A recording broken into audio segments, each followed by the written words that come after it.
audience. Okay, so we're live from the KMH site. I'm joined here by, I said we were going to be joined by one big hitter from Ryedale, but it seems like we've been joined by two. We've got Peter and Ian from Frack Free Ryedale here. Firstly, to you, Peter, can you tell us why you've come down this morning? Well, I've come down because I think it's absolutely essential that the people of Ryedale and those who say that that they're opposing fracking actually make their presence felt and come down as often as they can to support the people from the camp and others from outside who are giving up so much of their time and so much of their comfort to be here. Right, and Ian, we know that you were supposed to be going into work today. Well, I do have some work later, so yes, absolutely. I'm a violin teacher actually. I teach violin and piano, and but I do have times in the day when I'm not teaching. So whenever I can, I get down here, and absolutely, I'm part of this community. And many of the people watching, I hope, are part of this community and will come down and support us. Absolutely, because this is going to affect local people massively all over Ryedale. Thousands of wells. So even if you're not in the next village, if you're a few villages away, or Malton, or Pickering, or Helmsley, Kirby, Misperton, or the many villages, this will come and affect you. So this is the first well. We need to take a stand here, so please come along. We're a friendly bunch. We try and keep smiling, and it's fairly quiet at the moment, but that's why it's a good time to come here. We never know when the trucks are going to come, so we need people here now. We need to make a big stand. Can I just add something to that? Of course. Is that all right? I think Ian there talking about the number of wells that are going to be drilled. I think people have got to realise, they say that there's just been a few gas wells in Ryedale, doesn't make any difference.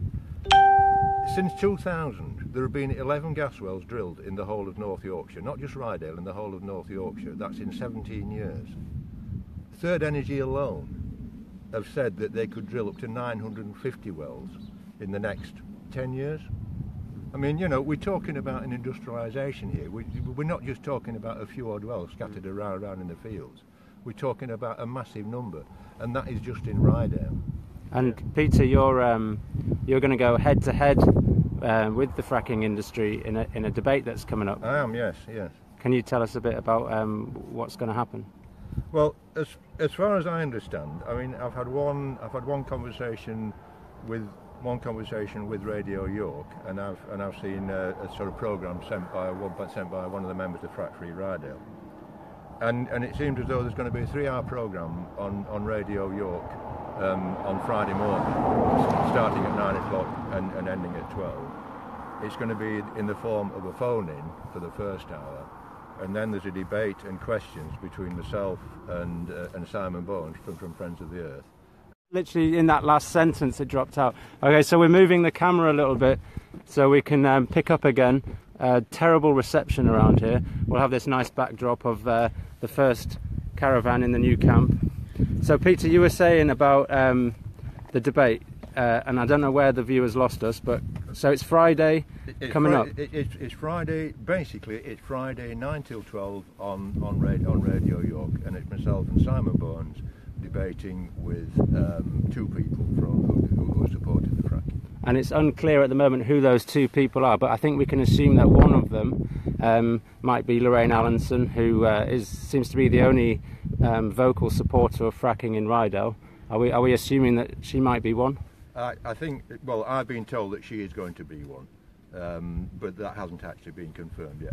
It's been suggested to me that the other one could be Ken Cronin. Oh, so an actual big hitter.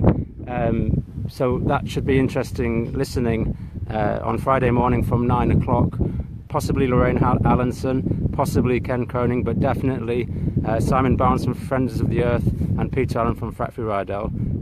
It should be very interesting listening. And Ian, hi. Something special is happening tomorrow, am I right? Something very special happening tomorrow. Yes, we're doing a candlelit vigil. Is that what we're talking about? I think yes, so. Yeah. Absolutely. 8 o'clock here. 8 o'clock in the evening. It's going to be very calm and gentle vigil. Everybody's have a selection of candles here and some little gentle music and singing, and to really mark what Third Energy have said is going to be their beginning of their fracking operations. They've told the villagers any time after September the 13th, which is tomorrow Wednesday. So we're going to be ready and mark that time with a vigil.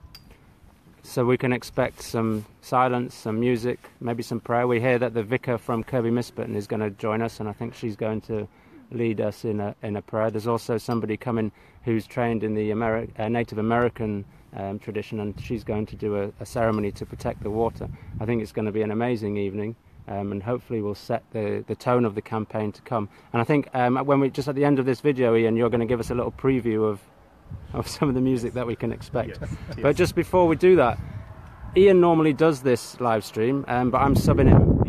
The other Ian Crane normally does this, but he's down in London at the moment supporting Joe Boyd, who is challenging the INEOS injunction. Now, I mean, either of you, I know Ian, you're very passionate about civil disobedience, direct action. What do you make of this injunction, and what happens if we lose it? Well, it is an absolute full frontal attack on our right to peaceful protest, which is guaranteed under the European Bill of Human Rights. And even before we joined Europe, I know there's a lot of debate about that, but we have some fundamental rights in our country going back hundreds of years.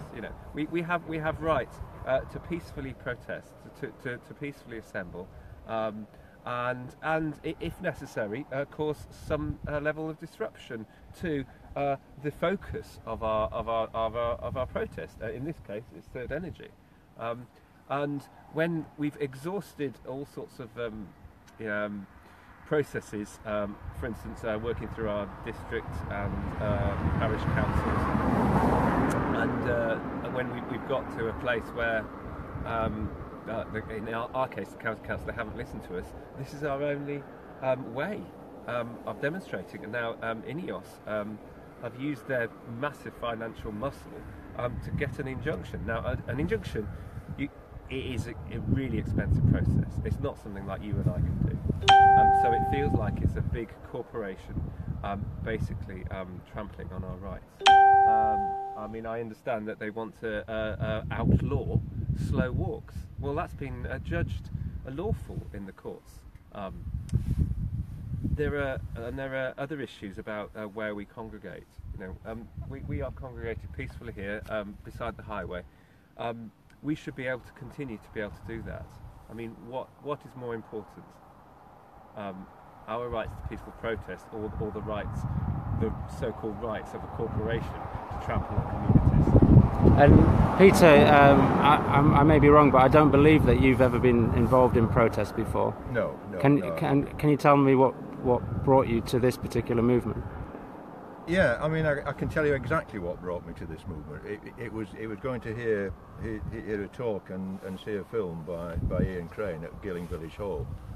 Gilling is a village not far from here, one of the small villages in Ryedale, and I was just appalled at what I saw was happening in Australia, and thought, well, how on earth can people anticipate doing that here?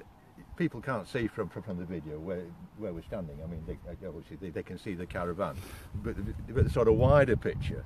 You're standing here in some of the pristine agricultural country in England, and just over the way there, we've got the North York Moors, an ecologically tremendously important place. And I thought, well, they can't be doing this in this part of the world. People need these areas. We need it for agriculture. We need it for recreation, both of which would be devastating if what we saw in Australia were to happen here. And so actually, it wasn't terribly difficult to work out that this needed stopping. And we're going to do it. Absolutely. Absolutely. Yeah. Yeah. Yeah. And we're going to. determined. We're absolutely determined. I mean, we want to stop fracking. I mean, that's ultimately what we want to do, and this is absolutely essential part of it. Is being here on the front line, as we call it, the front line. It's a very very quiet front line at the moment, but this is the front line. It's been quiet since we've been here. There's been a couple of sneaky lorries in on the first day, and since then, nothing. It looks like nothing's going to happen today either, but it's still important to maintain this presence, isn't it? Yeah. And from Wednesday, it's game on. Absolutely. Certainly that's what the police are telling local community. They're going around local businesses, leaving their cards and basically saying to call them if there's any disruption. Well, I can tell you the disruption here is all at the fault of the Third Energy and the fracking industry. They will be the cause of any disruption. We are here to peacefully protest.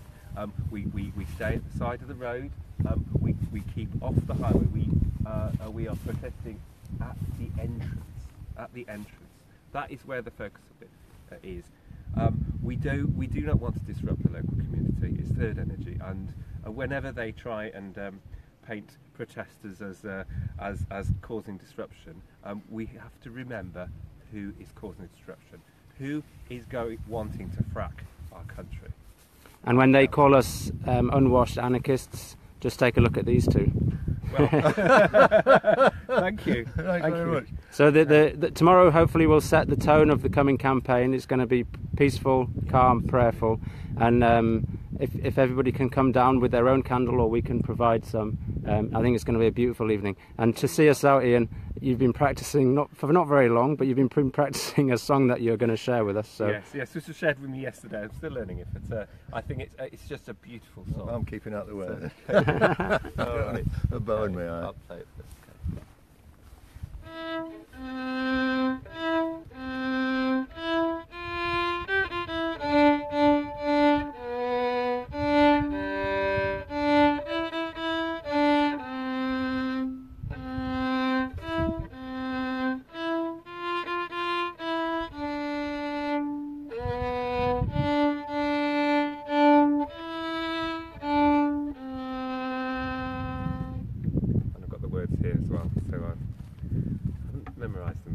So just when you're getting those out, this is a song that the monks and the nuns from Plum Village shared with us when they came and ran a retreat for activists at the camp. Yes, thank you.